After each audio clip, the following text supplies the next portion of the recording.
ഡെലിവറിക്ക് പോകണമെങ്കിൽ പറ്റുമ്പോൾ ഒരു ഇപ്പം തിരിച്ചു വരുമ്പോൾ ഈ കോലത്തിലായിരിക്കുമല്ലോ. സുന്ദരിയാണ്. അതാണ് പോവാണ്. ചേച്ചിയുടെ നമ്പർ ഡ്യൂട്ടിയിലാണോ ഉണ്ടെങ്കിൽ അന്ന് എനിക്ക് സെൻഡ് ചെയ്തേക്കാം.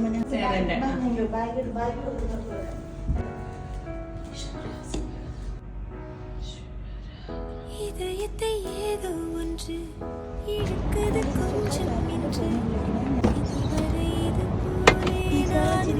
വേദനയില്ല, വീട്ടിലേക്ക് മാത്രമേ ഉള്ളൂ. അതുകൊണ്ട് ഈ ചിരിച്ചോട്ടൊക്കെ ഇല്ല. ഞാൻ നൈറ്റ് ആയിരുന്നു. നൈറ്റ് കഴിഞ്ഞ് വരുന്ന വഴിയാ ഞാൻ വിളിച്ചിറക്കിച്ചതാ. ജോയ് പപ്പ, സൂസമ്മി ഹോസ്പിറ്റലിൽ പോവാ. പ്രാർത്ഥിച്ചാരെ. ടെൻഷൻ അടിച്ചിരിക്കണ്ട.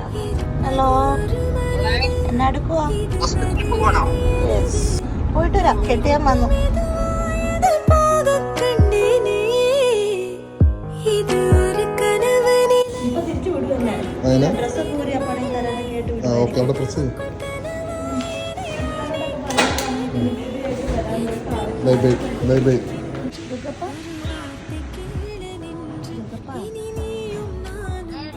അമ്മയ്ക്ക് വേണ്ടി പ്രാർത്ഥിക്കണം കേട്ടോ.